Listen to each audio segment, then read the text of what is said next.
मृत्यु भोज के अंदर में सिर्फ इस बुक के सिवाय मैंने गीता पढ़ ली, रामायण पढ़ ली, महाभारत पढ़ लिया, पूरा पढ़ लिया, क्योंकि मैंने डॉक्टरेट करनी थी तो मुझे पढ़ना था, तो मैंने कर ली। इस गरुड़ पुराण के सिवाय किसी भी किसी किताब के अंदर में यह नहीं लिखा हुआ है कि मृत्यु भोज होना चाहिए। और बताऊं इसमें भी क्या लिखा हुआ मैं बताऊंगा आपको। और सब जगह शास्त्र ये कहते हैं कि अंतिम संस्कार, मरने के बाद जब हम उसको दाग दे देते हैं तो उसको अंतिम संस्कार कहते हैं। अंतिम संस्कार के बाद किसी प्रकार के कोई संस्कार हमारे लिए लागू नहीं है। जब हमने अंतिम संस्कार ही कर दिया उसका, तो ये कौन से संस्कारों की बात कर रहे हैं कि हम 12 दिन तक वो हलवा पूड़ी और पता नहीं क्या क्या चलाते आ रहे हैं।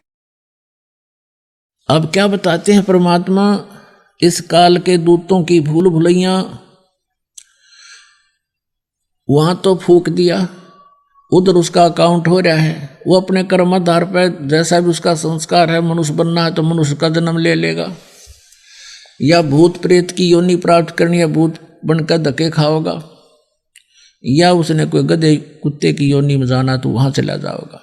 और पीछे से फिर उसका देखो केस सिलसिला शुरू होता है। गरीबदास साहब जी कह रहे हैं परमात्मा से प्राप्त ज्ञान के आधार से कि पुराण उठा के पंडित आए और पीछे गरुड़ पढ़ाई। अब कहते हैं परमात्मा, वो तो जाने वाला तो जा चुका है, अब गरुड़ पुराण का पाठ कराते हैं उसकी मृत्यु के उपलक्ष्य में।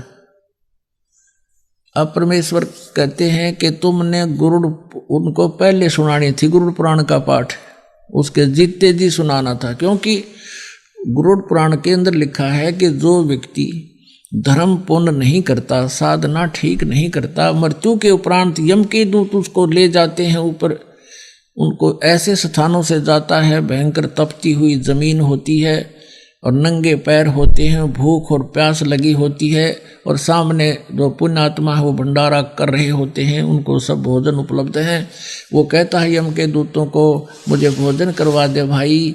वो कहते नहीं, तेरे को भोजन नहीं मिलेगा, तेरे को तो लठ देंगे हम, डंडे मिलेंगे, और चल एक बार धर्मराज के पास तेरा अकाउंट हो लेने दे, फिर संवारेंगे तने। जैसे पुलिस वाले कहा करें एक बार रिमांड ले लेने दे, फिर देखेंगे तने।